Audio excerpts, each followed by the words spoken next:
Hello pilots and ground crew, welcome back to the channel. Well, I'm talking about the Tango 2 again today because I nearly said email. I haven't received an email, that's a lie.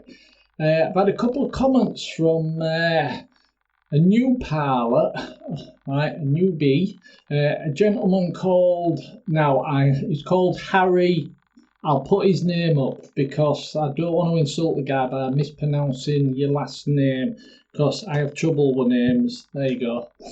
Alright, that's what I usually put up if I've done something wrong. But yeah, I have trouble pronouncing names, so I'm not going to insult you by pronouncing your last name wrong. But yeah, bloke called Harry.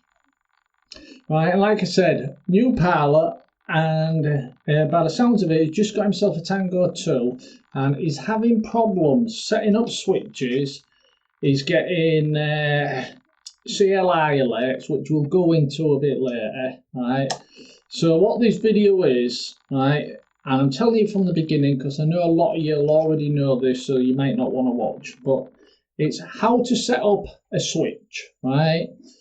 I'm going to show you how to set up one switch, and it's just a case of repeating the process. Alright, so you'd set up a switch for your arming and a switch for your buzzer and maybe a switch for your flight modes and turtle mode and whatever, right? But I'm just going to set up one switch, right, and then show you how to set it up in Betaflight and then talk about the problem it was having. Just a moment. Talk about the problem he mentioned with the command line. He was getting prompts and stuff, but yeah, we'll deal with that. And the idea is just to get him up flying because he's a new pilot and the guy wants to fly, and I don't blame him. So yeah, so one thing before we start though, alright, I'm going to I'm showing it the simplest way. I'm not adding names or like that because when you assign a switch to your transmitter, you can give it a name. For instance, arming switch, right? So when you look at your transmitter and you scroll down your input information, you'll see that say switch B is arm and things like that. I have done mine on that transmitter, but on that particular screen, if you own one, you know, it's so bloody small, right? It was, after doing it, it was a habit. I thought to myself, I wish I hadn't even bothered giving it a name, because when you're scrolling through the letters, trying to find the exact letter you want, right, because the screen's so small, it's a bit of a nightmare. Hence, you do not have to name your switches in the transmitter. It's not important. All you need to do is assign the switch and then set it up, and that's it, right? And all you do to assign the switch, you just need your input and your mixer. But when we actually, I've zoomed in, I've done it actually, I'm not saying when, I keep saying when, but I've already done it. I've zoomed in onto the transmitter the best I can. The image is good enough to see so you understand, right? But I've already mentioned this in that part of the video, but I'll say it again. You use your inputs and your mixer when you're setting up a switch. Think of your inputs as the key to a car. You put in the key in the car, but until you turn the key, which is the mixer, now it will happen. But you need the key. So the key is the inputs. You're putting the key into the ignition, right, so that the car is ready. But you have to turn the key, which is the mixer part, before the car will run. In other words, you're setting up a switch in your inputs to tell your transmitter, this is what I want a switch to do. And in the mixer side, right, the transmitter says, okay, George, no problems. Okay, and it really is simple.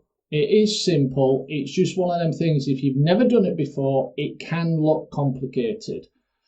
Right, that's why when he asked me about this problem, right, I thought to myself, if I write out a reply and give him all the information about how to do it, it's going to seem very, very daunting, because to write it down, it very can get confusing for a new pilot. So I did ask him, he didn't ask me, I asked him, would you like me to make you a video?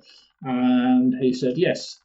And before anyone says, oh, there's already a few videos out on YouTube showing you how to set up switches and stuff. Yes, but the guy, and I'm not being clever myself. I'm not trying to be clever, because there's way more clever people out there than me, believe me, who know more than me, like Joshua Bardwell and stuff. Right? But he did say he likes my videos because I try and do them like really simple and sort of like super, as I say, I make them super simple, super basic, or kiss them, keep it super simple. Okay then, so now all that's waffled away with, let's show you the video. Roll VT. Alright then, let's set up a switch or two. Right, we're going to be using the 3 buttons on the left, the scroll wheel as an enter key. Right, so I'll be zooming in so you obviously you all know, and the bottom one is exit, the middle one is menu, and the top one is page. Right, so when you hear me saying it, you know I'm gonna. Right, I think that's pretty good. It don't look too bad on the screen. Right, so what you need to do, your 3 buttons, your middle one, your menu button, press that once. And then the top button, your page button, press it 4 times. 1, 2, 3, 4. Now you're at your input section. Now think of your inputs, right, like a car. You put in the ignition key into the car, but you're not turning the key, so now it's going to happen. But you have to put the key in first. So let's put the key in. Now you'll see here you've got your rudder, and you'll have your standard stuff as you first set up, your rudder, your throttle, your elevator, all that stuff. And then underneath is where you pick a channel to add your extra stuff. I don't know if it'll show up on screen, but you can see there I've got ARM, beeper, mode, flip, OSD. I've got a few things already on that, but we'll just pretend it's a blank screen. So I'm going to go down and just find a blank channel. We'll say, I don't know, number 18. Right, channel 18. You can use whichever one you want, but it's best to use when you first turn it on. You'll have automatically, you'll have your rudder, your elevator, your throttle, your ailerons and stuff. You'll have all them automatic, so it's best to start underneath them. Right, like you can see my arm and my beeper and such on. But just for demonstration purposes, we'll just pick an empty one. We'll say, where are we? I can hardly see this, so tiny. Say channel 15. Now we're gonna add a switch for the arming mode, because that's what he was having a few problems with. Right, but this applies to adding as many switches as you want. Right, so you can use them for all sorts of different functions when you go over to Betaflight. So you'll definitely want to do this 3 times, because you'll want your arm, you'll want your buzzer, and my brain's gone dead. Your arm and your buzzer, they're the most important ones. Oh, and your flight modes. You may want a flight mode one, it all depends how it's set up, but you'll definitely want an arming switch and a buzzer switch. So this is what you do. You find your empty channel. Okay. Now on your scroll wheel, you press it once, because it's your enter key as well. I'm stretching right round the tripod here. This is so awkward. Right, you press your scroll wheel, as in your enter key once. Now, I'm not going to talk about adding names to these specific things. Like you saw on mine, it said arm and it said buzzer. It's not important when you just want to get a switch set up. You might only want an arming switch, right? But on the second one down, right, it says name. If I use the scroll wheel and scroll down once, there it says name, I would simply click enter and then start scrolling through the alphabet, and then clicking enter and start scrolling through until I get the name I want. But you don't have to have names on switches. You know the names because you will know which is your arm switch and which is your buzzer switch, and if you don't know, well, you shouldn't be flying if you can't remember which is your arm switch. So yeah, you use your scroll wheel and you go down to where it says source, which is the third setting down. Then once again click your enter key, which is on your scroll wheel, and it will start to flash. Right, that's how you would do it with a name, and then you just use your scroll wheel to find whatever letters to name it anything you want. But yeah, so getting back to it, your source then will start to flash. Now we're setting this up as an arming switch, let's assume, right? So let's assume I want the top middle button, right? I'm not going to zoom out because I'll lose the settings. The top middle switch, the one just to the left of the antenna, I'll show you when I do zoom out. Let's assume I want that one as the arm switch. All you do when it's flashing is just flick the switch into the position you want to use for arm. Yeah, hope you saw that the actual I don't want to get too complicated. The degree barrier on the right hand side. Watch the degree jump up to 100. And now if I put it back to the middle, it'll go to 0, and then at the bottom it'll go to minus 100. So putting it in the middle, that particular switch, like I said, I'll show you once I zoom out. And that's it. You've give it the input, you've put the key into the car, and then from there just press the exit button, out of them 3 buttons, the bottom one. Alright, keep pressing it, that's twice, that's 3 times, and we're out. And now if I scroll down a bit, you'll see there, that one that I'll highlight, that is what we've set up, that switch at the top. Okay, right, now you've got the key in the ignition. Now you need to turn the key. Right, so press your page button one more time, and now you go into your mixer tab. Now your mixer tab is like turning the key, letting the car know you want to start. You've told it what the key is, you put the key in, the mixer tab tells it what actually to turn on, let's say. Right, all you do here is scroll down and find where you put that information in. Find the channel, which I believe was 15. If you forgot, you can simply go through the page and go all the way back to the input. In fact, I'll do that just to double check it was 15. All I'm doing is pressing the page button. I'm going through all the pages until I get back to the inputs. There's the inputs again. Going down, double checking, yeah, it was 15. I put it on channel 15. And then once again, press the page button once, and we're back to that mixer tab, turning the engine on. So we want channel 15, there, channel 15.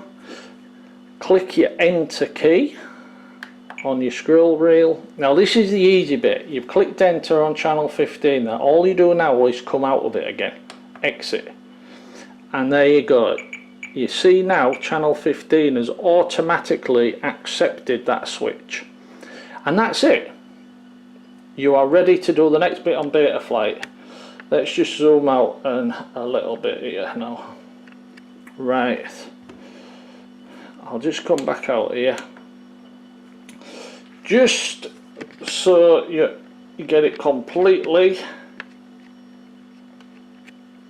Just move that up a little bit. You weren't able to see the screen now, but all we did was the center button, pressed once the menu, and then hit the page button 4 times, the up button, 1, 2, 3, 4, and that is your input screen, even though you weren't able to see it because I can't see it on the screen of the camera.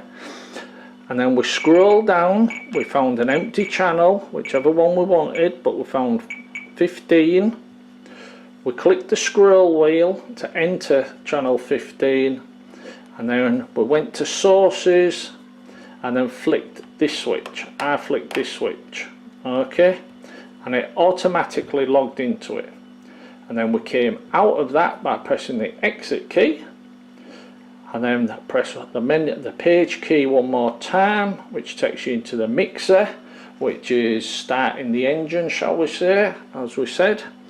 scroll down to your channel 15. Right. Then all we did there was click enter. We opened it up. Right. As soon as we'd opened it up, clicked exit, we came out of it, and that's it. That is a switch set up, whichever switch you selected. Now I've tried to keep that. It's so difficult on a small. The funny thing is, these settings, right, are identical on most transmitters. Right, I could have used one of my bigger transmitters, but then you're using different switches. Right, you're not using menu and page, and you haven't got a scroll wheel in that sense. So I wanted to use the actual transmitter that the guy's using and that other people might be using. Alright, so I hope I've explained that okay. Right, now let's jump over to Betaflight and connect up the quad and show you how to set the switch up in Betaflight. Right then, let's get this going. Just plug a quad in. Just grab the little micro to go through this. Right, now the very first thing I'll mention, I'll just turn that picture off a second. The very first thing I'll mention is here on the right hand side. Harry said he'd got the same as what I'm getting here, right? The MSP flag, and he said his quad wouldn't arm and everything. No worries, that is a safety feature in Betaflight. When your USB is plugged in, that's what it's basically telling you. Your USB is plugged in, so I'm not going to allow you to arm. It's like a safety feature, so you don't accidentally arm. There are ways of turning it off, but I'm not going to tell you actually, because you're a new pilot and I don't want you to have an accident. Alright, but all that means is the MSP flag is it's telling you your quad's plugged into a USB port, so I'm not going to allow you to arm. As soon as you've set up your switches and you've come off Betaflight, it will arm.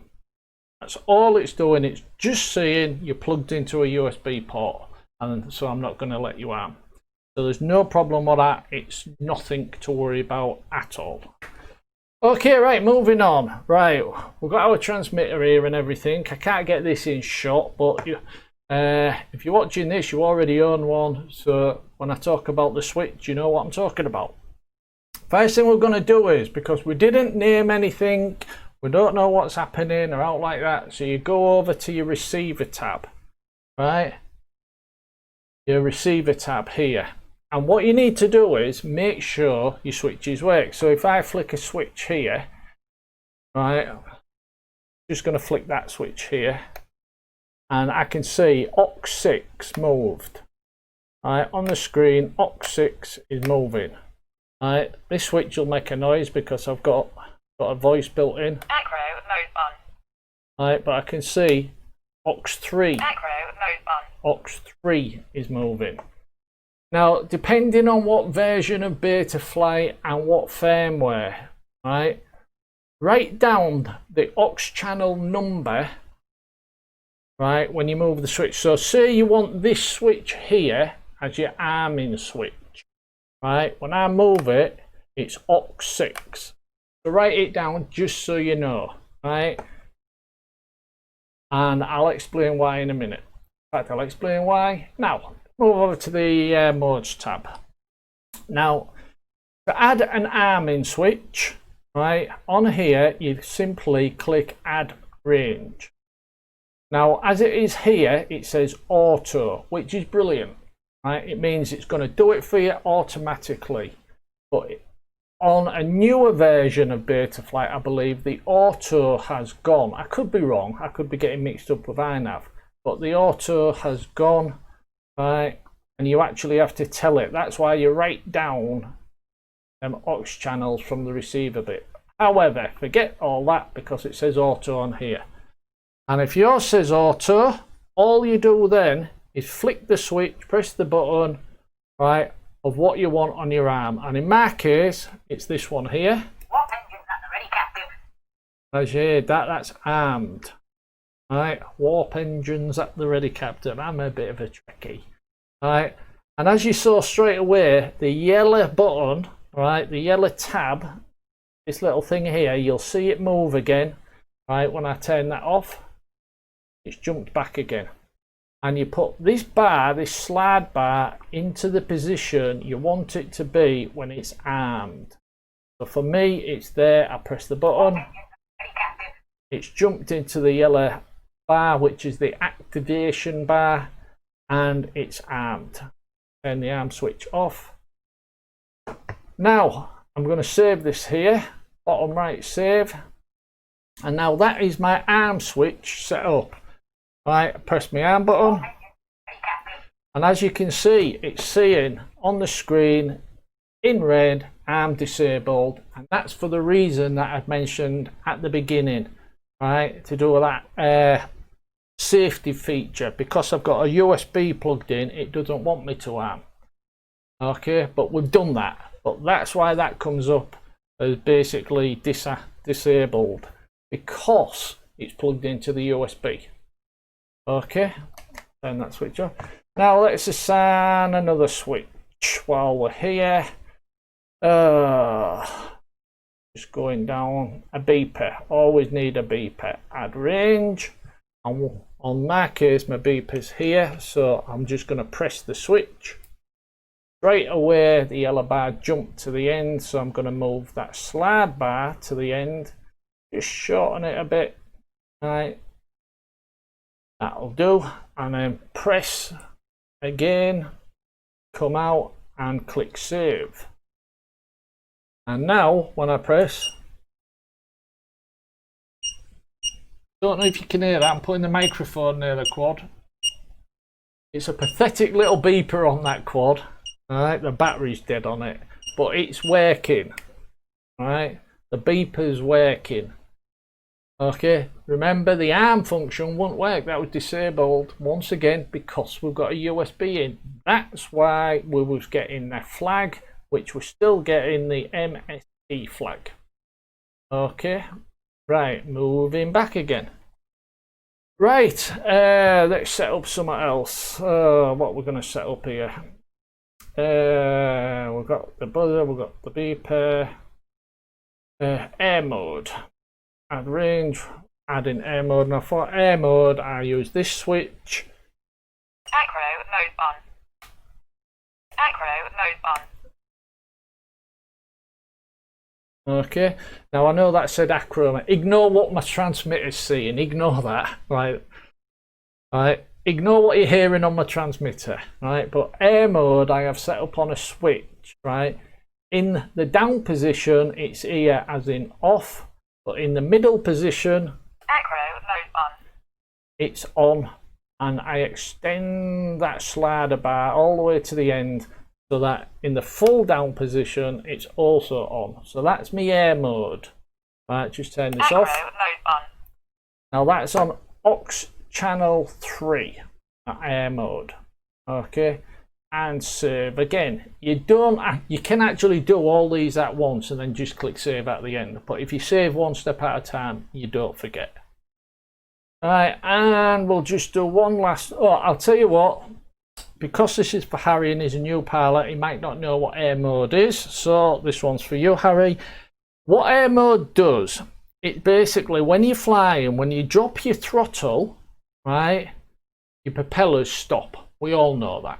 But in air mode, they keep spinning, right? So that if you're doing some sort of big roll or something like that, you're meant to, during a flip or a roll, let's see if I can show you this way. During a flip and a roll, let's say you're flipping that way, you're flying along, right? That's your throttle, you're flying along, right? You drop your throttle, do your flip, right, let go of your flip and then bring your throttle back up again. Well, what air mode does is keep your propellers spinning at a slow rate, just so you don't lose momentum, because if your propellers just stop dead, you won't get a smooth roll or anything. So air mode basically keeps your propellers moving. Okay, Right, and I won't set anything else up on that because basically that was just to show you, and I don't want to reset up because my original settings on there, I took them all off to do this video, and I don't want to start setting all my original settings up, right, because it could get confusing. And all this is about is setting up a switch, and hopefully I've covered that. Right, I'm just slowing down now because I'm trying to think if there's anything I've missed, and I'm pretty sure I haven't. But yeah, so it's as simple as that. Just on here where it says auto, just flick your switch and it'll automatically jump to it, right? Or if not, if it doesn't say auto, depending on your firmware, just activate the actual channel. And I believe that is it. I really can't think of anything else I can say. I'm pretty sure I've covered everything now, so I'll leave it there, and hopefully I covered. You know, in the back of your head you keep thinking you forgot something, and if I've forgotten anything, right, or something I didn't cover that you wanted to know, Harry, just leave us a comment and I'll be happy to get back to you. I know I've said that already about 5 bloody times, but I've tried to knock this video out quick. Only got the email off him, the comment. He'd left me a comment a couple of days ago, and then I said about making the video. I got it this morning saying, yeah, please make a video, basically, that'd be great. So I'm trying to knock this out today quick to get it posted either tonight, right, or tomorrow. Well, it'll be in morning because by the time I've done all the editing, because I've got about 5 videos to edit to put into one. Right. Okay, I'm going to leave it there then, and as I usually say, thanks for watching. Yeah, I'm sure I've forgotten something. Anyway, so yeah, if you've just come across this channel, it's George Cooper and the Lone Wolf Pilot, because I fly by myself. If you like, please well, share, like, thumbs up, leave a comment, all that sort of stuff, and subscribe. Okay then, Harry, I hope that's what you wanted. If not, just drop us a nasty letter saying, useless George, not what I wanted. Okay then, pilots and ground crew, thanks for watching, and cheers.